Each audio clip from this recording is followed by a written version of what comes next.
ini cerita tentang Nasruddin yang jadi guru sufi. Jadi Nasruddin itu biasanya murid-muridnya di belakangnya terus baca wirid bareng-bareng. Kalau itu kan wiridnya wiridnya sufi. Sambil teriak, sambil lalu bareng-bareng dan lewat di tengah-tengah pasar. Terus orang pasar tanya, Nasruddin, kamu ini lagi ngapain sama muridku, sama murid-muridmu? Loh, sekarang aku jadi syekhnya sufi. Mereka ini murid-muridku. Aku yang bantu mereka dapat pencerahan. Makanya di tengah pasar pun bareng-bareng wiridan mungkin Allah, la ilaha illallah, bareng-bareng keras-keras. Sambil loncat-loncat. Mungkin kalau sekarang sambil geleng-geleng. Terus pertanyaannya temannya, loh, terus pedomannya apa? Ukurannya apa menurutmu? Mereka sudah tercerahkan atau belum? Katanya Nasruddin, loh itu gampang. Setiap pagi tak hitung jumlahnya muridku. Nah, kalau berkurang, ada yang tidak datang, berarti sudah ada yang tercerahkan.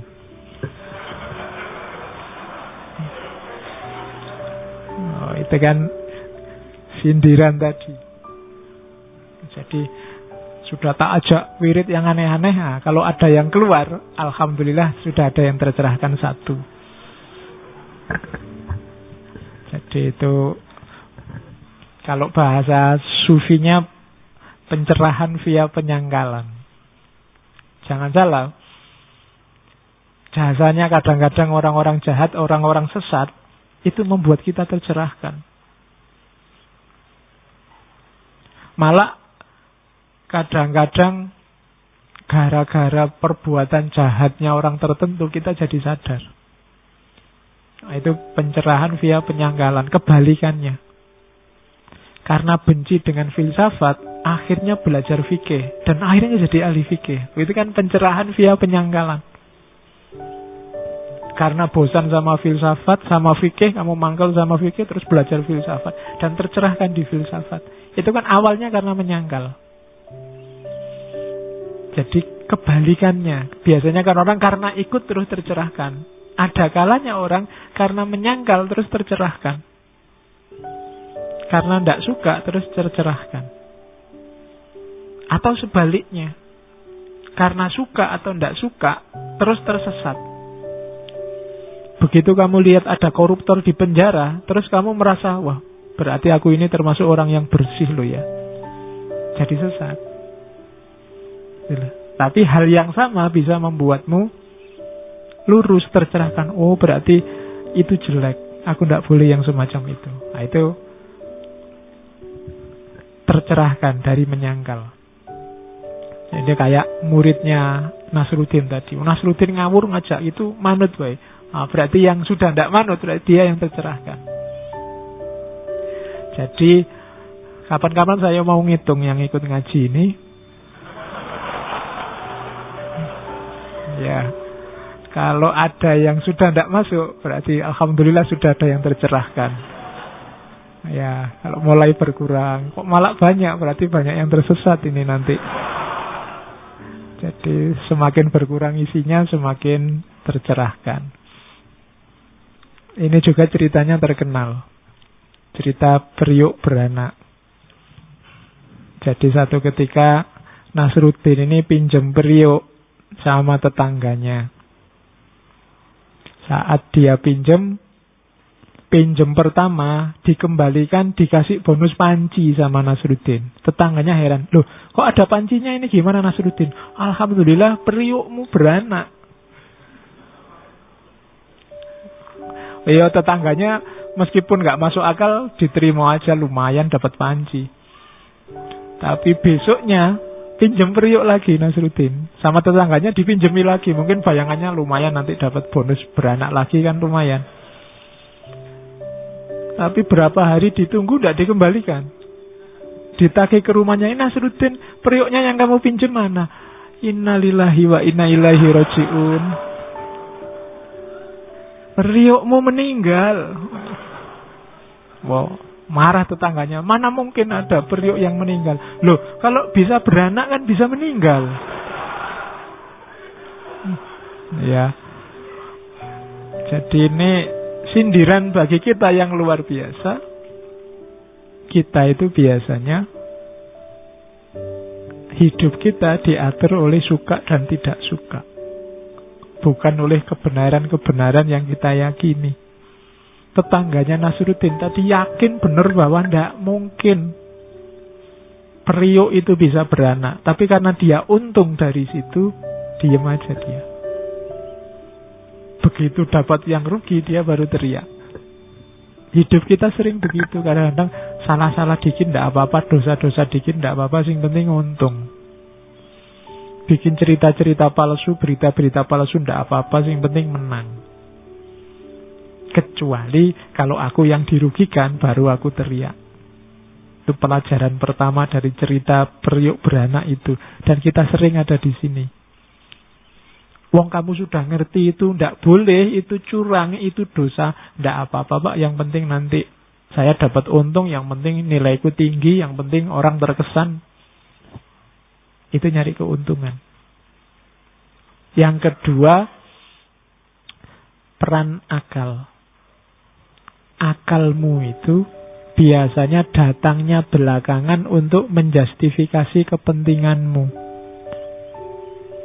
Akalmu mengiyakan meskipun nggak masuk sebenarnya kok ada periuk yang beranak, tapi kemudian dia menyangkal ketika periuknya bisa meninggal. Padahal secara logis harusnya bisa beranak, bisa meninggal. Tapi kamu beda pandangan, kenapa? Karena beda kepentingan. Jadi ini uniknya menasehati dengan humor, dengan anekdot. Kalau orang tiba-tiba dinasehati, jangan menjual agama nyari keuntungan sendiri, orang bisa marah. Tapi kalau disindir dengan cerita-cerita semacam ini, mungkin marahnya bisa berkurang. Jadi itu anekdot selanjutnya. Pokoknya malam ini isinya semacam ini semua. Terus cerita selanjutnya, kekuatan yang tidak berubah. Nasruddin itu satu ketika umuk itu sombong pada tetangganya. Katanya Nasruddin yang sudah tua, kekuatanku itu sejak muda sampai sekarang tidak berubah-berubah. Tetangganya, masa sudah tua ya harusnya lebih lemah. Enggak, katanya Nasruddin. Lah buktinya apa? Depan rumah itu ada batu besar. Dulu waktu muda aku tidak kuat ngangkat, sekarang juga tidak kuat ngangkat juga. Berarti kan kekuatanku sama kayak waktu muda, tidak berubah-berubah. Jadi itu logika ini kan sama, kan masih nggak berubah. Katanya Nasruddin begitu. Oke. Ya, sebenarnya ini banyak rahasianya. Yang pertama jelas ngomong bahwa manusia itu terbatas. Ada banyak batas yang dimiliki manusia yang membuat dia tidak pantas untuk sombong sebenarnya. Jadi manusia itu banyak batasnya, tidak bisa dia sesuka hatinya sendiri. Kemudian yang kedua, sebenarnya logika tadi benar, cuma kesalahannya di mana? Standar. Jadi dalam hidup kita itu hati-hati mengambil standar.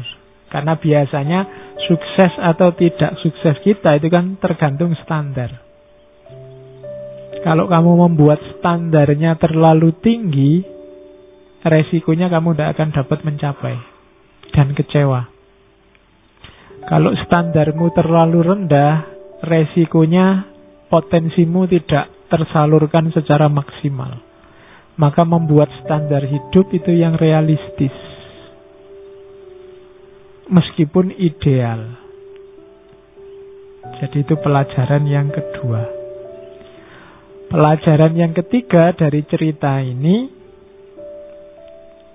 adalah semua bentuk kekuatan, kelemahan, semua kata sifat dalam hidup kita sebagian besar eksis dalam bentuk perbandingan.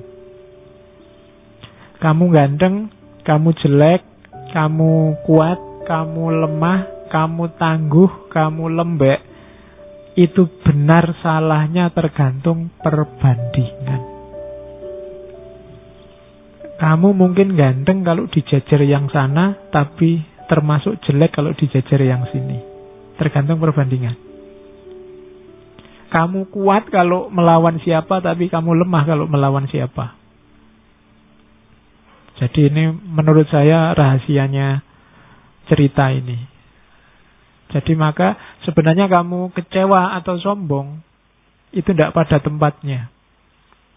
Kenapa? Karena yang layak kamu sombongkan itu pasti ada yang lebih tinggi, dan kekecewaan, kerendahan dirimu itu ada yang sebenarnya bisa kamu banggakan. Tergantung kamu membandingkannya kemana. Kamu tergolong cerdas kalau dibandingkan yang kuliahnya ranking berapa, karena kamu ranking berapa. Tapi kamu tergolong lemah kalau dibandingkan yang ranking atasnya. Tadi hidup selalu begitu. Maka jangan terlalu larut dalam kekecewaan atau terlalu bangga dalam kelebihan-kelebihanmu, karena semuanya melalui rumus dibandingkan siapa dulu. Dan puncaknya perbandingan itu Allah. Kalau sudah ketemu Allah, tidak ada apa-apanya semua. Semua tidak ada nilainya. Itu nasihat sufistiknya. Masih ada lagi. Kalau ini tentang mirip kayak tadi pembandingan, cuma tentang perjalanan. Jadi satu ketika Nasruddin kerja di kebunnya, terus ada orang lewat, tanya arah. Pak, kalau ke kota sana arahnya kemana ya yang pas? Terus Nasruddin nunjuk arah. Orang ini terus tanya lagi, kira-kira berapa lama waktunya saya sampai di sana? Nasruddin diem aja. Orang itu tanya lagi, Pak, berapa lama saya sampai di kota sana? Dicueki sama Nasruddin, Nasruddin malah kerja lagi. Orang itu muangkel, marah-marah, dasar. Terus dia jalan. Begitu dia jalan berapa langkah, tiba-tiba Nasruddin teriak, 3 jam. Orang itu sambil jengkel, lah kenapa tadi diam saja? Jawabnya Nasruddin, loh saya kan harus lihat kecepatanmu jalan. Jadi saya baru bisa jawab. Kalau kamu cepat mungkin bisa 2 jam. Kalau dengan kecepatanmu itu ya 3 jam. Ya. Jadi jangan kesusu marah, wong belum selesai. Jadi ya ini sebenarnya ajaran tentang jalan hidup. Hidup itu akan terarah yang pertama kalau arah yang kita tempuh benar. Kemudian ada penunjuk jalan yang tepat, dan kita jalani dengan sungguh-sungguh dan serius. Jadi pastikan hidupmu punya arah. Jangan ada yang hidupnya asal. Kemudian cari penunjuk jalan yang tepat sesuai arah yang kamu tuju. Kemudian tempuhlah secara sungguh-sungguh di situ, karena kesungguhanmu itu menentukan kapan kamu sukses atau tidak. Kalau langkahmu cepat, ya kamu segera sukses. Kalau langkahmu lambat, ya kamu lambat suksesnya. Atau kalau kamu mandek, ya meskipun kamu tahu arah, punya penunjuk jalan, tidak akan nyampe. Jadi ini anekdot selanjutnya. Kalau ini guru SD saya dulu suka cerita ini. Jadi satu ketika Nasruddin ini duduk di bawah pohon ceri yang merah, yang kecil-kecil itu biasanya di kue itu. Terus dia mengamati alam sekitar. Dia merasa bahwa alam ini sangat sempurna. Tapi yang sayangnya pohon ceri ini loh, pohonnya kecil. Pohonnya besar tapi buahnya kecil. Sementara labu itu pohonnya kecil, buahnya besar. Dan tidak imbang katanya Nasruddin. Padahal Allah itu kan maha sempurna. Harusnya ya sempurna dia. Tiba-tiba cerinya jatuh menimpa kepalanya Nasruddin. Saat itu dia sadar, wah iya ya, kalau tadi pohon ceri ini besarnya sak labu-labu, bisa bonyok kepalaku. Itu kan ceritanya lucu, tapi rahasianya luar biasa. Rahasia pertama adalah gagasan tentang kesempurnaan. Kesempurnaan yang ada dalam ideal-idealmu dalam jangkauan pikiranmu, itu kesempurnaan yang terbatas. Terbatas oleh luasnya wawasanmu sekarang. Terbatas oleh jangkauan berpikirmu sekarang. Orang lain juga punya batasnya sendiri. Allah yang tidak terbatas dalam kesempurnaan. Maka kamu punya ideal apapun tentang kesempurnaan apapun dalam hidupmu, sadarilah bahwa sempurna versimu itu sempurna yang terbatas sebagaimana kesempurnaan versinya orang lain. Jadi yang pertama itu, makanya ngertinya ya kalau buah ceri itu eman-eman, pohonnya besar, buahnya kok kecil-kecil, tapi begitu jatuh baru sadar ada rahasianya. Ternyata pikirannya tadi nggak nyampe sampai ke sana, terbatas. Sekarang baru tahu. Makanya saya bilang terus gali pengetahuan, terus cari ilmu, biar pikiranmu nyampe. Itu rahasia dari cerita ini. Kalau ini lucu. Jadi Nasruddin itu satu ketika gagal panen, nggak punya uang, akhirnya ya sudah terpaksa ngelamar pekerjaan. Nah, waktu ngelamar pekerjaan ditanya sama juragannya yang mau mempekerjakan, kamu bisa nulis apa membaca? Jawabnya Nasruddin, saya tidak bisa baca, tapi saya bisa nulis. Terus tuannya bilang, oke, kalau gitu coba kamu nulis. Nulis Nasruddin panjang. Tuannya bingung, ini nulis apa tuh ya? Nggak jelas tulisannya, nggak bisa dibaca. Tuannya bilang, stop. Kamu itu nulis apa? Coba kamu baca. Loh, tadi kan saya sudah bilang, saya bisa nulis, tapi tidak bisa baca. Jadi dia nulis wakeh gitu. Juragannya bingung, nulis apa? Tidak bisa dibaca. Dia sendiri membaca. Loh, kan saya sudah bilang, nulis bisa, baca tidak bisa. Ya. Itu ceritanya lucu, tapi sebenarnya hikmahnya sangat filosofis. Banyak loh dalam hidup orang yang nulis bisa, tapi membaca tidak bisa.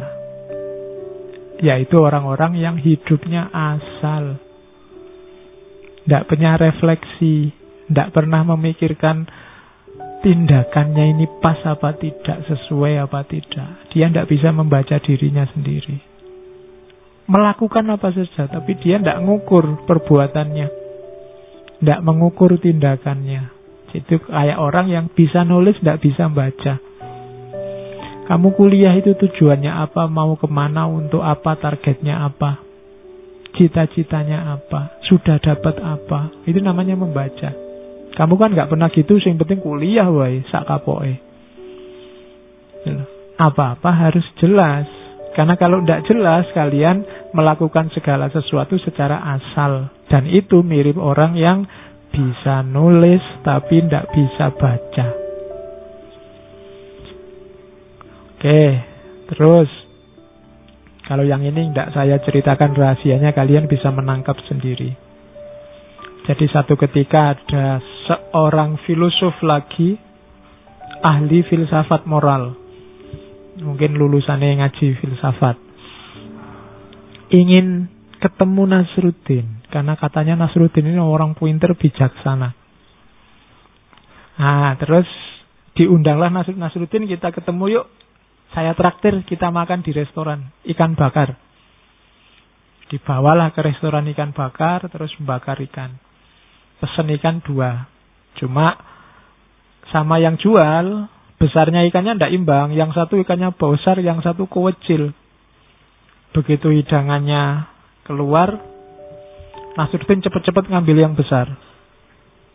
Wah, si filosof ini, ahli filsafat moral ini geleng-geleng kepala. Nasruddin, katanya kamu ini orang yang bijaksana. Harusnya secara sopan santun, secara moral, kita itu mendahulukan orang lain. Harusnya kita mengambil yang lebih kecil. Kalau aku dirimu, aku ngambil ikan yang lebih kecil dulu. Oh ya sudah, kalau gitu. Terus yang kecil dikasihkan ke dia. Ya. Jadi dia kan ingin jadi orang yang bermoral, ngambil yang lebih kecil. Ya sudah, dikasih yang lebih kecil. Oke, itu jarak antara moralitas dalam teori dengan moralitas dalam praktek. standar moral itu biasanya kita pakai untuk orang lain, tidak untuk kita. Kalau saya ngomong jangan suka maki-maki orang lain, pikiran kita selalu untuk orang lain, tidak untuk kita. Jangan suka mencela orang yang beda pendirian sama kamu, pikiran kita selalu ke orang lain, tidak ke kita. Jadi standar moral selalu kita pakai ke orang lain. Ya kayak sahabatnya Nasruddin tadi, dia makainya ke Nasruddin, begitu dipakaikan ke dirinya sendiri, dia malah marah-marah. Jadi itu ukuran moral. Kalau ini juga sering diceritakan satu ketika dia ngobrol sama hakim. Katanya, Hakim Nasruddin, sebagai orang yang bijaksana, kamu milih mana? Kebijaksanaan atau kekayaan? Nasruddin jawab, ya kekayaan. Katanya kamu orang bijaksana, bikin malu saja. Yang dipikir cuma kekayaan. Terus Nasruddin tanya, lah kalau kamu nyarinya apa? Loh, aku hakim, aku nyari kebijaksanaan. Terus Nasruddin jawab, ya memang begitu. Orang itu mencari yang belum dimiliki. Ya, katanya Nasruddin, loh, kalau kebijaksanaan aku punya, kekayaan yang belum. Jadi kalau ditanya mau kebijaksanaan apa kekayaan, ya kekayaan. Sementara engkau sudah punya kekayaan, kebijaksanaan yang belum. Jadi jawabanmu mesti nyari kebijaksanaan. Jadi itu tidak perlu dijelaskan, sindirannya sudah luar biasa. Jadi orang itu nyari yang dia belum punya, meributkan yang dia belum punya.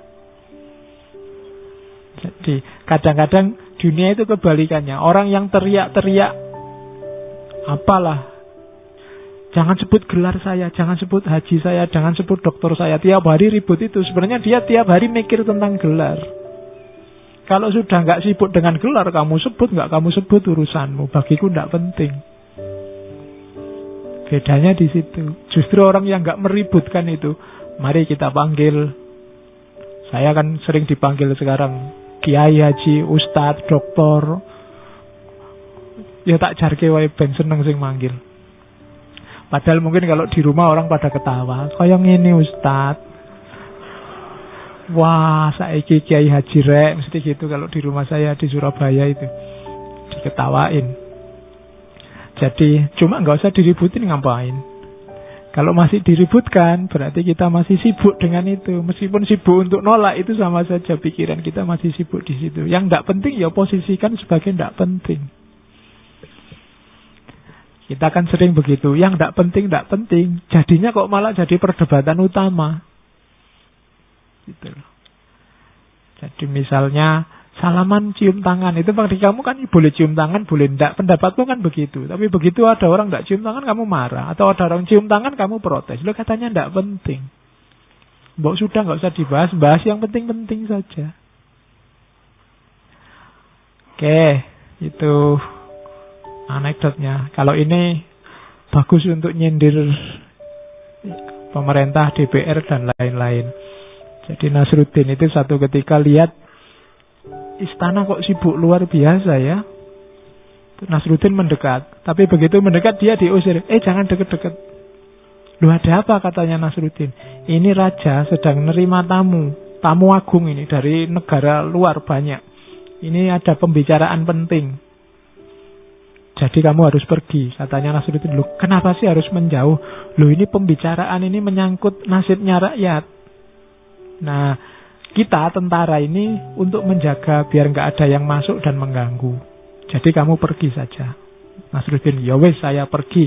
Tapi coba kamu pikir, gimana kalau yang mengganggu dan menyusahkan rakyat itu justru yang di dalam sana? Yang kamu jaga siapa terusan?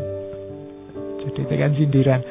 Ini kan menjaga biar penjahatnya tidak masuk. Tapi kalau penjahatnya sudah di dalam gimana? Yang di luar menjaga apa? Itu sindiran pada pemerintah biasanya. Jangan-jangan biang keroknya, biang keladinya di sana. Tidak di rakyat yang diusir-usir misalnya. Itu kan sindirannya Nasruddin. Terakhir, Ini mohon maaf, ini tak ambil dari bukunya Idrisah. Ini tidak nyindir loh ya. Memang cerita paling awal di bukunya Idrisah yang The World of Nasruddin itu begitu. Makanya saya ambil langsung Inggrisnya. A Better Beard Than Yours, tentang jenggot. Jadi ada seorang imam yang ceramah, all true devotees wear a beard. Jadi seorang hamba yang sejati itu harusnya punya jenggot. Show me a thick and lustrous. Coba lihatlah para ulama yang jenggotnya panjang. Atau carilah orang yang berjenggot panjang. Dan aku tunjukkan bahwa yang jenggotnya panjang ini imannya lebih dalam. Nasruddin terus angkat tangan. Syekh, kambing saya